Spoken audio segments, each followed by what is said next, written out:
दोस्तों आप 10 साल एसआईपी करके 1 करोड़ 33 लाख रुपए का फंड बना सकते हैं। मतलब कि आप 10 साल में एसआईपी के थ्रू करोड़पति बन सकते हैं। नमस्कार दोस्तों, आप देख रहे हैं स्मार्ट फंड गाइड और आज के इस वीडियो में हम लोग बात करने वाले हैं कि कैसे आप एसआईपी करेंगे जिससे कि आप मात्र 10 सालों में करोड़पति बन सकते हैं। जैसा कि सभी लोग जानते हैं, हर इंसान अपने भविष्य के लिए, बच्चों की शादी के लिए, बच्चों की हायर एजुकेशन के लिए, अपना घर बनाने के लिए या फिर अपना रिटायरमेंट प्लान करने के लिए एसआईपी करता है। या फिर दूसरी तरफ कुछ लोग करोड़पति बनने के लिए 1-2 करोड़ रुपए का फंड बनाने के लिए भी एसआईपी करते हैं। लेकिन अगर 30 साल की उम्र में भी वो एसआईपी शुरू करते हैं, 25 साल की उम्र में भी एसआईपी शुरू करते हैं, तो उनको उस फंड को लेते लेते 55 से 60 साल की उम्र हो जाती है, जिस समय पे आधे शौक तो इंसान कर ही नहीं पाता है।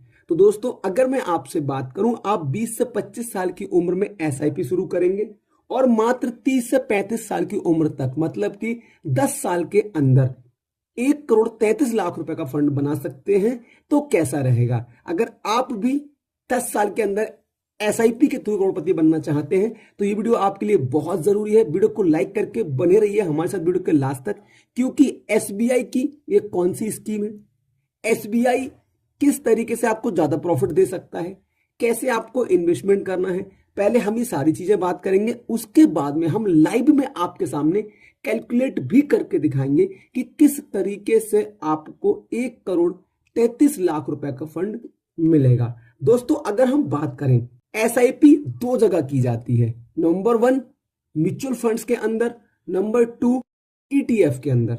लेकिन आज हम म्यूचुअल फंड के अंदर एसआईपी नहीं करने वाले हैं, हम एसआईपी करने वाले हैं ईटीएफ के अंदर। क्यों? बहुत से लोगों का जवाब हो सकता है क्यों।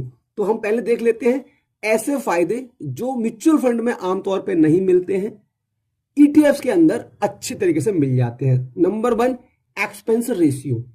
यहां पे एक्सपेंस रेशियो बहुत कम होता है, ईटीएफ के अंदर, म्यूचुअल फंड्स में बहुत ज्यादा होता है। Number 2 exit load. बहुत से म्यूचुअल फंड्स के अंदर एग्जिट लोड 1%, 2% और 3% तक रहता है, और बहुत से ईटीएफ के अंदर एग्जिट लोड होता भी नहीं है। नंबर 3 सबसे मेन जरूरी चीज, रिटर्न्स। जैसा कि मैं बात करूं एसबीआई का, हमारे पास ये मैग्नम चिल्ड्रंस बेनिफिट फंड है, SBI Magnum children's benefit fund. इसने अपनी पूरी लाइफ में 36 से 37% के रिटर्न बना करके दिए हुए हैं। वहीं अगर हम बात करें जिसमें आज हम एसआईपी कैलकुलेट करने वाले हैं, वो है हमारा ईटीएफ, और इस ईटीएफ का नाम है एसबीआई गोल्ड ईटीएफ। इसने अपनी पूरी लाइफ में लगभग 194% के रिटर्न दिए हुए हैं। और ये 194% के रिटर्न ऐसा नहीं है कि इन्होंने 2-4-5 साल में दे दिए हो, नहीं, ये पूरे लॉन्ग टर्म की कहानी है। दिसंबर 2014 में ये ईटीएफ आया था। अब दोस्तों, हमने ये डिसाइड कर लिया कि हमको SBI Magnum children's benefit fund, जहां लगभग 36% के रिटर्न मिले हैं, यहां हमको एसआईपी नहीं करनी है, हमको ईटीएफ गोल्ड के अंदर एसआईपी करनी है, जो एसबीआई का गोल्ड ईटीएफ है। अब हम इसको कैलकुलेट करेंगे, पर उससे पहले बता दूं, रिटर्न कैलकुलेट करने से पहले कंफर्म कर दूं, ये पूरा वीडियो सिर्फ और सिर्फ एजुकेशन पर्पस के लिए है। अगर आप किसी भी तरीके का कोई भी इन्वेस्टमेंट करते हैं, चाहे वो एसआईपी के अंदर, चाहे वो लमसम के अंदर, या फिर आप ईटीएफ में करें या म्यूचुअल फंड में करें, एक बार अपने फाइनेंशियल एडवाइजर से सलाह जरूर लें। हम यहाँ पे सिर्फ कैलकुलेशन करके देख रहे हैं, एजुकेशन पर्पस के लिए देख रहे हैं। दोस्तों देखो, हमने अगर 4,000 रुपए महीने की एसआईपी की होती और SBI Magnum children's benefit fund में की होती, और 10 साल के लिए अगर हम करते हैं, और जैसा कि यहाँ पे हमें रिटर्न्स मिल चुके हैं लगभग 36% के, तो इसके हम ऑलमोस्ट आधे 18% के अगर हम रिटर्न रखते हैं, तो म्यूचुअल फंड के अंदर आपका टोटल इन्वेस्टमेंट हो जाएगा 4,80,000 रुपए 10 सालों के अंदर, और रिटर्न जो मिले हैं आपको, मिले हैं 8,65,030 रुपए, और आपका टोटल फंड की वैल्यू हो जाएगी 13,45,030 रुपए।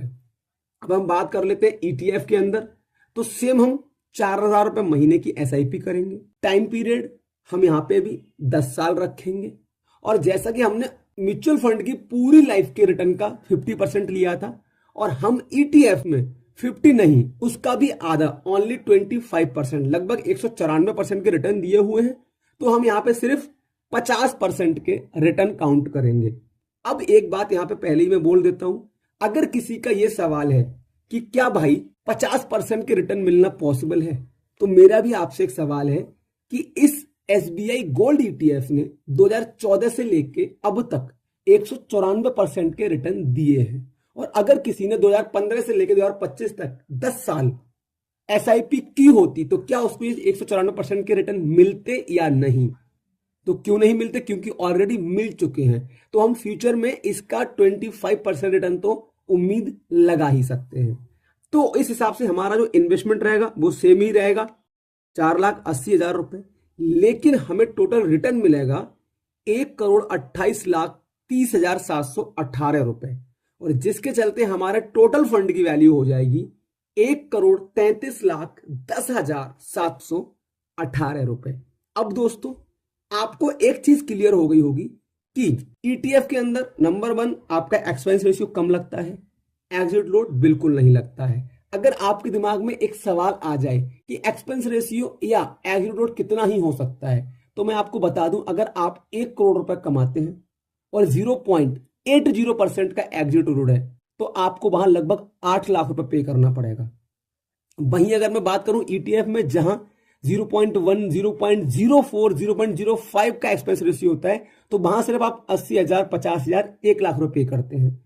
और वहीं आप लाखों रुपए का एग्जिट लोड पे करते हैं, ETF में आपको वो पे करना नहीं पड़ता है। तो इस तरीके से आप बहुत सारा पैसा बचा भी सकते हैं। और मेन चीज, ETF के अंदर आपका रिटर्न बहुत ज्यादा मिल जाता है। बाइंग ऑन डिप की स्टडी चलती है ETF में, जिससे कि आपके रिटर्न और अच्छे मिलते हैं। अब ETF के अंदर SIP, इन्वेस्टमेंट, ETF को डिटेल में समझना है, कैसे ETF में इन्वेस्टमेंट शुरू किया जाए, किस ऐप के थ्रू शुरू किया जाए, अगर ये सारी चीजें आप डिटेल में चाहते हैं तो प्लीज ETF वर्ल्ड कमेंट करें। अगर आप लोग का प्यार मिला और अच्छे कमेंट्स आए, तो मैं इस पर पर्टिकुलर एक डेडिकेटेड वीडियो बना के दूंगा कि ETF में कैसे SIP शुरू करें, कैसे इन्वेस्टमेंट शुरू करें, और एक अच्छा ETF कैसे सिलेक्ट करें। तो आई थिंक आपको वीडियो अच्छा लगा होगा। अगर वीडियो अच्छा लगा हो, वीडियो को लाइक करें। अगला वीडियो आप किस टॉपिक पे चाहते हैं प्लीज कमेंट करें। आप किस एरिया से हैं, आप किस तरीके का इन्वेस्टमेंट करना चाहते हैं, आप किस तरीके की SIP शुरू करना चाहते हैं, इसके रिलेटेड आपके दिमाग में कोई क्वेरी है तो प्लीज कमेंट करें। हम आपको एक डेडिकेटेड वीडियो बना के जरूर देंगे। साथ ही thanks for watching, thanks for supporting, धन्यवाद।